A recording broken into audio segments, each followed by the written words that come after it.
The Popocatepetl volcano in Mexico threatens 22 million people when it rumbles.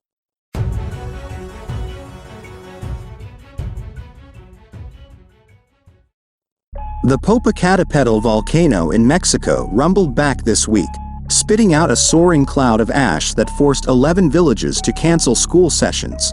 Residents weren't the only ones keeping an eye on the towering peak. Whenever there's a sigh, tick, or heave on Popocatepetl, there are dozens of scientists, a network of sensors and cameras, and a room full of state-of-the-art equipment watching his every move.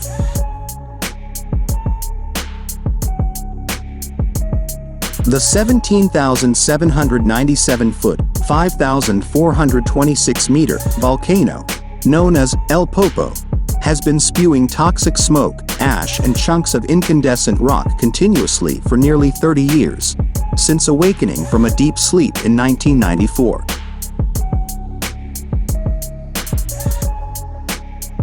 The volcano is located 45 miles, 72 kilometers, southeast of Mexico City, but appears closer to the eastern fringes of the metropolitan area of 22 million people.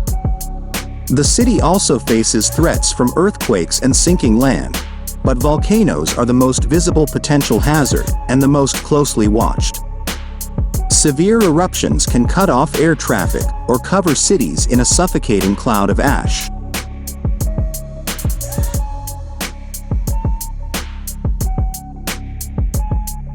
Around the summit are 6 cameras, thermal imaging devices, and 12 seismological monitoring stations operating 24 hours a day, all reporting back to the equipment-packed command center in Mexico City.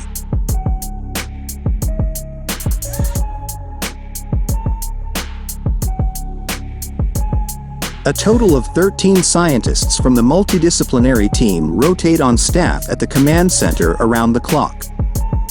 Being able to warn of impending ash clouds is key, as people can take precautions. Unlike earthquakes, warning times for volcanoes can be longer and peaks are generally more predictable.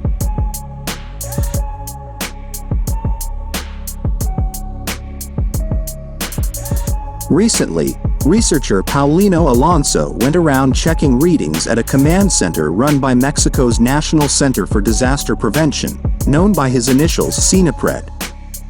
This is a complex task involving seismographs that measure the volcano's internal vibrations, which can indicate hot rock and gas moving up the vents at the summit.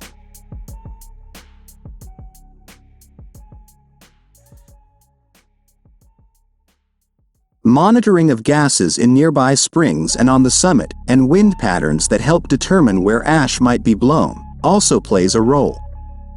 Forces inside are so great they can temporarily deform the summit, so cameras and sensors must monitor the shape of the volcano itself. To the 25 million non-experts living within a 62-mile, 100-kilometer radius who are used to living near volcanoes. Authorities came up with the simple idea of a volcano traffic light with 3 colors: green for safety, yellow for alert, and red for danger. In the years since the traffic light was introduced, it has stuck to the amber stage. The mountain is sometimes calm, but not for long. It rarely ejects molten lava. Instead, it is more of the explosive variety, raining down hot rock that falls down its sides and expelling jets of gas and ash.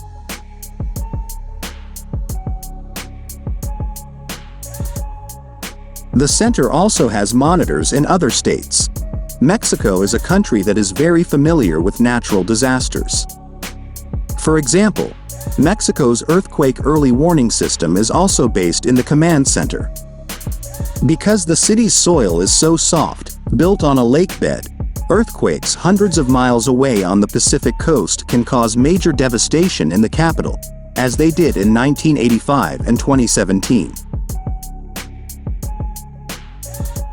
Seismic monitoring systems along the coast send messages that travel faster than earthquake shock waves. Once the sirens start wailing, Mexico City residents can have up to half a minute to save themselves, usually on the streets outside.